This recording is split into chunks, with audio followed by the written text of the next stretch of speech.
This episode is brought to you by Google Chrome. You think you know a browser, but Gemini and Chrome? That's new. It can help you with practically anything on the web, like restoring a vintage motorcycle from a 50-page restoration blog, or finally break down that long article you've had open for weeks. Gemini and Chrome is here for it. Ready to make anything online make sense? There's no place like Chrome. Check responses, setup required, compatibility and availability varies, 18+. Hey, it's Bill from the Bill Simmons podcast. FIFA World Cup 26 fans, listen up. As the official beer sponsor of the FIFA World Cup 26, Michelob Ultra is giving away $1 million worth of FIFA World Cup 26 tickets and prizes. Enter now at MichelobUltra.com/superior access/FIFA World Cup 26. Michelob Ultra FIFA World Cup 26 superior access. No purchase necessary. Open U.S. residents 21 plus begins on December 1st, 2025. Ends on July 31st, 2026. Multiple entry periods. Visit www.MichelobUltra.com/superior access/FIFA World Cup 26 for free entry deadlines, prizes, and details. And we're live from the living room as Doug eyes up the match day spread. He's reaching for the Buffalo wing. Perfect! Hang on, what's this? Oh, he's gone for a can of Pepsi too! Incredible! What a finish! Sensational combination! Look at the delight on his face. There's no doubt about it. It just tastes better.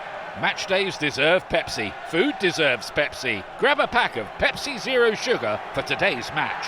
It's poetry in motion. We're in the home straight and the finish line is approaching. Glasgow 2026 is now just a month away. I'm Michael. And I'm John. 74 nations and territories have been naming their teams. 3,000 athletes in total will be competing at these Commonwealth Games, including Northern Ireland's Olympic champion gymnast Rhys McClenaghan. It'll prove that I'm still on top. It'll prove that I'm capable of winning those major titles, which I believe I am based off my training. The full interview to come, and we know it's just a month away. We know it's important because you and I are together and we're in the centre of London for a very special event as well. 3,000 athletes coming.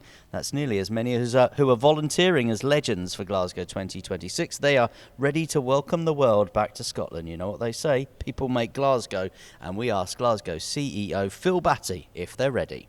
These games are definitely fueled not only by the legacy of 2014, but the fact that Glasgow is one of the greatest event cities on earth. Yes, with a month to go, we have our usual news from the Commonwealth Games. This is Anything But Footy, and a special edition of the podcast with Glasgow 2026.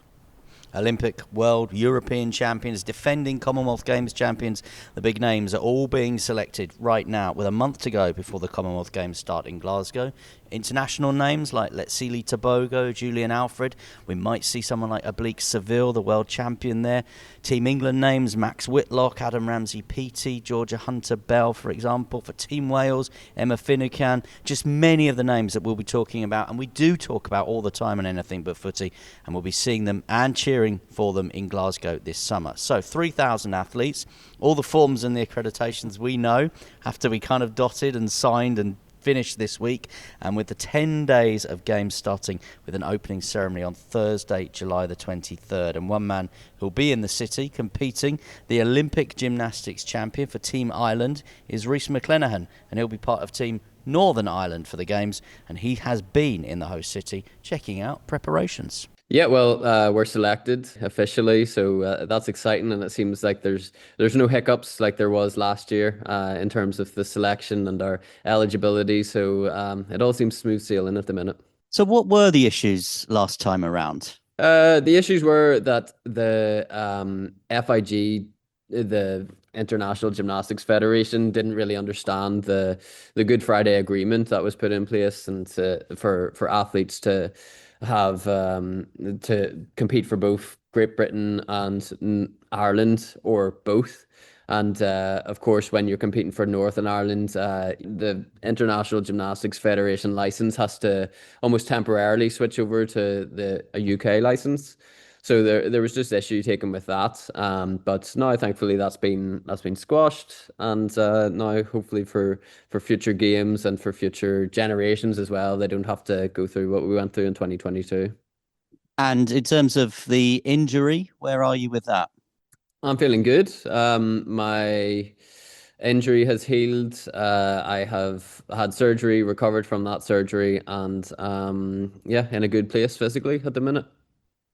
And the Commonwealth Games, they must have good memories for you. I remember being on the beach with you in Gold Coast in 2018, interviewing you there with I think you were there with your mum and dad. So that seemed to be a bit of a breakthrough moment for you. Yeah, I mean, the Commonwealth Games, the two that I've done have been kind of marked out very nicely. The first one being that it was my breakthrough year. It was the year I beat the current Olympic champion. I won my first major title. It was me kind of arriving onto that gymnastics scene, and I've thankfully stayed in that gymnastics scene since then. So yeah, very fond memories from Gold Coast, and then of course just you know every 4 years there's been countless medals, titles won. So yeah, when I look at all of the different Commonwealth Games I've done, they're very fond memories. And very important for you to be able to compete for Northern Ireland because that's not something you get to do a lot, as we know. Yeah, the Commonwealth Games is the only time we get to represent Northern Ireland, so it's always a pleasure, and it's always a nice opportunity to do so. And you mentioned beating the Olympic champion in 2018 on Gold Coast. You're talking about Max Whitlock. Did you imagine that you might be lining up against Max Whitlock again after he announced his retirement after Paris? Yeah. I mean, it's always a nice thing to do. I feel like we've built a nice rivalry throughout the years, and when he announced he was coming back, I think it's a really positive thing. Probably more so for him. It's nice to see somebody who's obviously stepped away from the sport and then realized how much they loved the sport and how much they missed it and missed competing. And I can relate with that. Having been injured all of 2025. I missed competing. I missed being out there. So I feel like, oddly, I was just recovering an injury, and I came back this year. He actually stopped doing gymnastics and then came back this year. So we're in different parallels at the minute, in a way. Did it surprise you, his decision to come back, having sort of made quite a big deal of stepping down after the last Olympics? No, not at all. Not at all. It didn't really surprise me one bit because of just how much, the sport of gymnastics gives you. I feel like it challenges you in ways that you find difficult to find challenge outside of that. I think all high performance gymnasts love a challenge like that, and yeah, I can see why. I can see why you would welcome that into your life. Let's talk about you. What's it been like being announced when you go into school assemblies or you crop up on the radio as an Olympic champion? Yeah, very special. I mean, it's a goal I've been working towards for my entire life. So to finally have that title to my name and have it there forever, really. The 2024 Olympic champion. I feel like that's always going to be beside my name, and it's something that I'm incredibly proud of because it demonstrates a lifetime of work and an ambition to be the best in the world.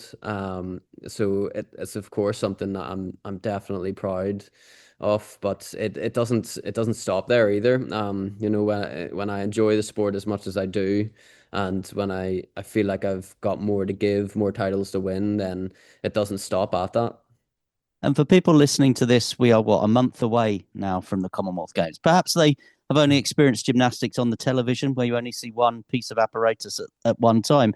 Actually, to go and support and get tickets and be in the arena, there's so much going on. It's very exciting, isn't it?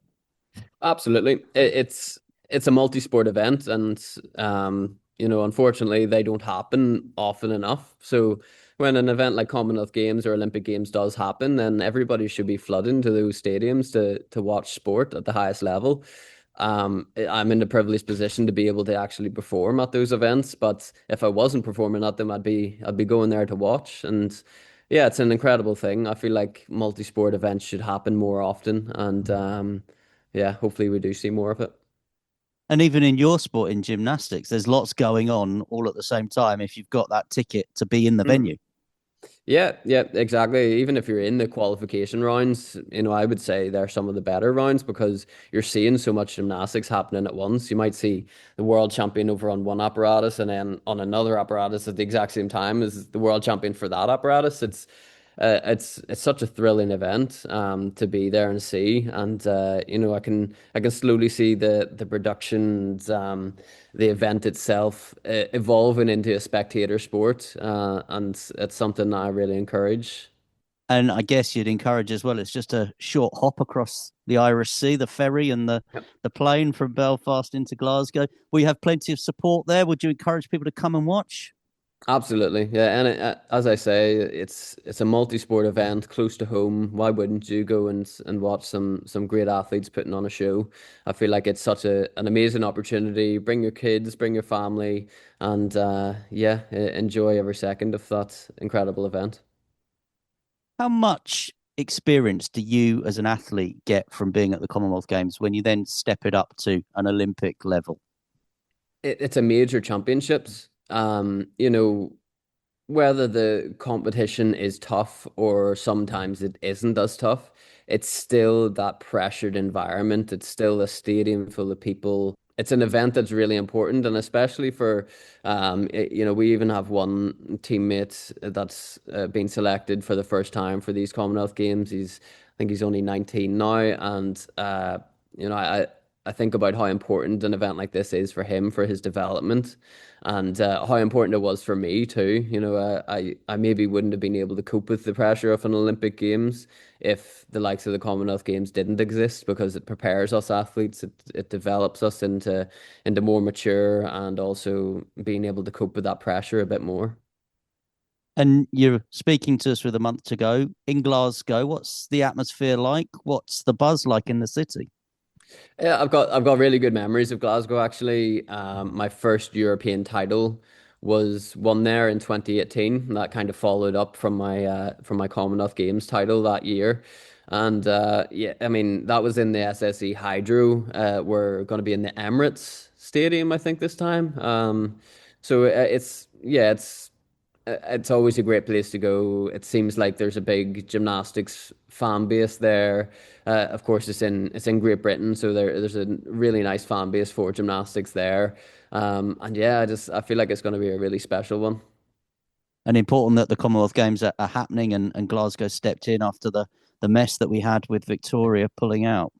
Yeah, I'm obviously very grateful. I'd rather it be there with half the sports than not there at all. And I'm just grateful that gymnastics was one of those sports that was selected for the Commonwealth. I mean, we won't have to get over the jet lag of Victoria or anything anyway.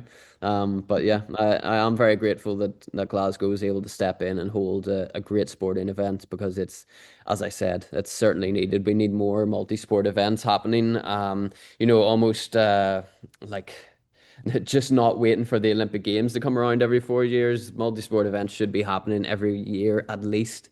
So a great job for Glasgow for stepping in there. And just finally, before we wrap up, how much does it burn inside you to reclaim that gold medal that you won in 2018? Yeah, it'll be really nice to do that. I feel like it'll do a couple of things. The first thing being it'll prove that I'm still on top. It'll prove that I'm still capable of winning those major titles, which I believe I am based off my training. And another thing it'll do is just it'll remind me of that very fond memory of winning the Commonwealth Games in 2018. It's nice to almost look at 2018 being my first major medal, and then if I win it in 2026, then I can look at the time between that. I've become a 2-time world champion, 3-time European, and Olympic champion, and that's kind of sandwiched between those 2 gold medals. So hopefully I can achieve that in 2026.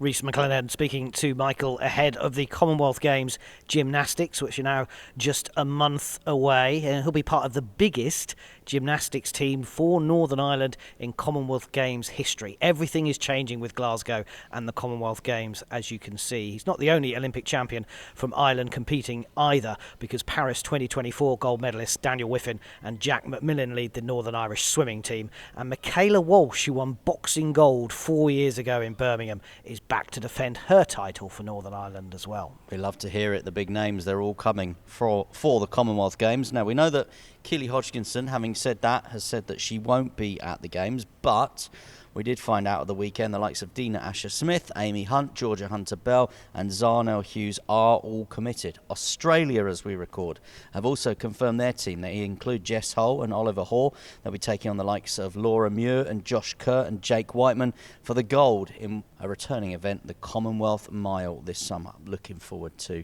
covering that one. Now, host Scotland continue to name their team as well. 39-year-old Sarah Adlington will be going in her third Games, the first athlete to ever win 2 Judo Commonwealth Games gold medals. There's newly crowned British weightlifting champions Alex Mackay, Madeleine Rocha, Angus Doig and Drew Burns, while 6-time Scottish boxing champion Stephanie Kernaghan will compete as Scotland's first ever British female champion.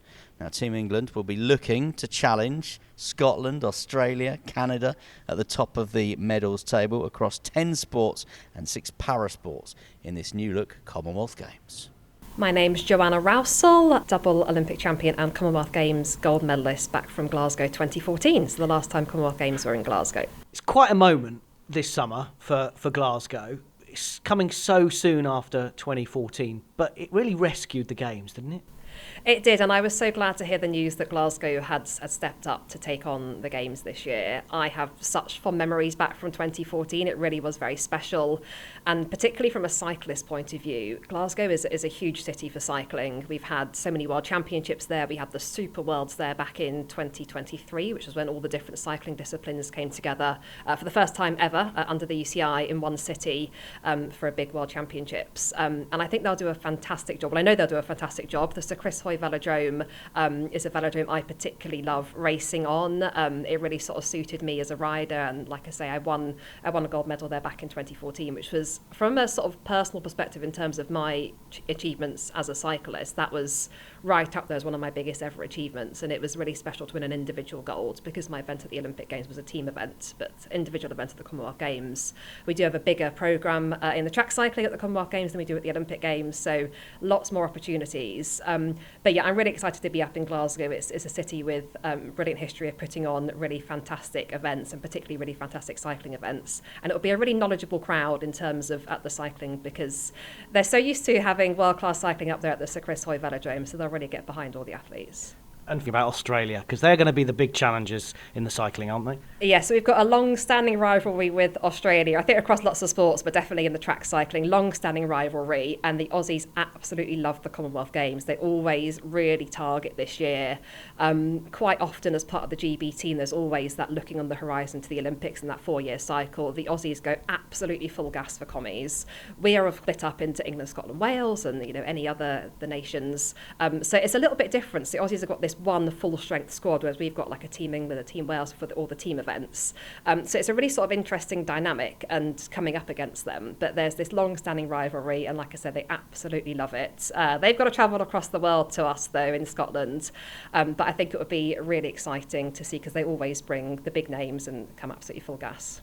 So that's John speaking to Commonwealth Games gold medalist and Olympic champion cyclist Joanna Rowsell, who'll be working for broadcast during the Games themselves. Yeah, just a month away, and these were the Games, of course, that were meant to be in Australia. So despite hosting the Games just 12 years ago in a spectacular summer of sport, where we all needed shorts as well, don't forget, in 2014, Commonwealth Games Scotland stepped up and put a proposal forward to Commonwealth Sport to stage this across 4 central Glasgow venues: Scotstoun Stadium, the Scottish Event Campus, the SEC, the Glasgow International Arena, including the Sir Chris Hoy Velodrome, of course, and the Tollcross International Swimming Centre. It's going to be the heart of the city and the heart of the Games. Alongside the Games as well, there's going to be a festival. It'll feature a vibrant programme of culture, music, sport and community-led celebrations. And Michael mentioned them earlier, the legends, the 3,000 volunteers. They will be in attendance as well as the fans. And the Games are set to generate an estimated £150 million in local economic activity. Well, CEO Phil Batty has been telling Michael that they're ready. It only seems just a moment ago that we were 18 months away from the Commonwealth Games, 500 days, and now it's in 30-odd days' time, and everyone's really excited just to welcome the whole Commonwealth to Glasgow. Are you ready? We are absolutely ready. We've got phenomenal facilities for sport in Glasgow. We've got volunteers who've started picking up their uniforms, ticket sales already underway, and just a lot of excitement and enthusiasm. People loved the games in 2014, so to have it back in 2026 is really special. Let's talk tickets. How are you in terms of the sales? Are there many left? Can people still go and see certain sports? We went on sale with tickets in October of last year with our first tranche of tickets, and we recently released our final ticket drop. So there are still some tickets left, and we've released our last set of athletics and para-athletics tickets. There's some tickets for the bowls and para bowls, but importantly, the first medal on the first day, para powerlifting, still has a few seats remaining, so that's definitely one to not miss. We're here today with Commonwealth Sport. How grateful are they as an organisation for what you guys have done in Glasgow? Not just in stepping in, but the reimagination and making the Commonwealth Games now something that other cities, other regions might feel is achievable to host. The Glasgow 2026 Games have been a game-changing games. They've been about reformatting and reinventing the Commonwealth Games, not just for this edition in 2026, but for the next 100 years. That focus on environmental sustainability, resizing the event to make sure it's designed to the groove of a city, but also, as you say, making sure that more nations, so all 74 nations and territories, can see how they could host a Commonwealth Games at some point in the next 100 years. Lots of innovations as well that I'm sure you want to share. I mean, you mentioned the Para programme. We've got events like the Commonwealth Mile coming back. Gender parity, very important. Of course, the biggest track cycling and swimming programme. So you haven't just put a downsized games on. You are still trying to grow in the areas that you were able to with the footprint that you have. The sport programme we have over the 10 days of competition is exhilarating, and we've obviously got the most ever parasport that there's been in 96 years of the Commonwealth Games. But beyond that, we've got more teams in 3x3 basketball and 3x3 wheelchair basketball. We're taking bowls and para bowls inside for the first time in Commonwealth Games history. And we've also looked at how do we use the footprint of the event to make sure you get that feeling of sport absolutely taking over the city. So that festival atmosphere, but also more sports in more spaces all at the same time. So I'm really looking forward to the competition. And people want to go and they want to see athletes. And you've attracted the big names, whether that's Adam Ramsey-Peaty, Max Whitlock has just been selected, Georgia Hunter-Bell. So the big names are still coming, even though the games have changed and pivoted. The big names are definitely looking forward to this summer in Glasgow. And of course, it'd be remiss not to say Duncan Scott, who is absolutely going to defend his position in the pool. And what we're seeing is actually a Commonwealth Games provides a great space for the home nations to compete. And we see real friendly rivalry between England, Scotland, Wales and Northern Ireland as part of the competition. But it also allows you to level up against competition right across the Commonwealth. So some of the very best athletes in the world here in Glasgow from the 23rd of July onwards. And it's bigger than just the sport. It's very important for the communities, the cultural programme that goes on around it. That is all part of a city hosting a big multi-sport event. People make Glasgow, so you could not host a major event in this city without absolutely celebrating the phenomenal communities that live and work within Glasgow every single day. So we've got a festival that lasts for 10 whole weeks around the programme. Some of the facilities that we're using are community facilities by day, and so we've invested in a new athletics track, upgrades to the pool, but also the atmosphere. When businesses, when city centre residents, when community groups get behind the games, you feel that they truly are all in for Glasgow 2026. And when you rewind to when Glasgow stepped up to host this after Victoria pulled out, is it fair to say that Glasgow was only able to do that because the expertise was in the city from hosting other major events? The venues were there and ready. Without that history, that heritage, it just might not have been possible? These games are definitely fueled not only by the legacy of 2014, but the fact that Glasgow is one of the greatest event cities on earth. It's not afraid of taking on the title of hosting major events, not just sporting events, and we've seen world championships, and plus a whole range of international competitions, but things like COP26. That's left a real muscle memory in the city. Great talent, great people, great venues, but also a real open-mindedness to take event formats, like they did with the UCI Cycling World Championships, and create them ready and fit for purpose for the future. Phil Batty talking to Michael. The Games have been mainly funded by Commonwealth Sport rather than the government, which also means they have had to look at partnerships and marketing opportunities, absolutely crucial. And one that caught our eye, which I really wanted to mention, was Duncan's Eggs, because the press release says the premium brand of Aberdeenshire family farming business Duncan Farms has been announced as an official supporter of Glasgow 2026, and they will be supplying 200,000 free-range Duncan's eggs to Glasgow 2026. That's a lot of eggs. Yeah, and I'm sure there'll be athletes in Glasgow that will be scrambling the opposition. And I'm hoping that the weather will be good so we all get fried like we did. And maybe when the atmosphere really gets going, we can describe it as being boiled up. You can see we've worked on that. Now, Glasgow 2026 gets underway in just a month's time. There are still tickets available, as we heard from CEO Phil Batty. So check out glasgow2026.com. This is Anything But Footy. You can always find us on social media. You can check out our website, anythingbutfooty.com. We are gearing up for Glasgow.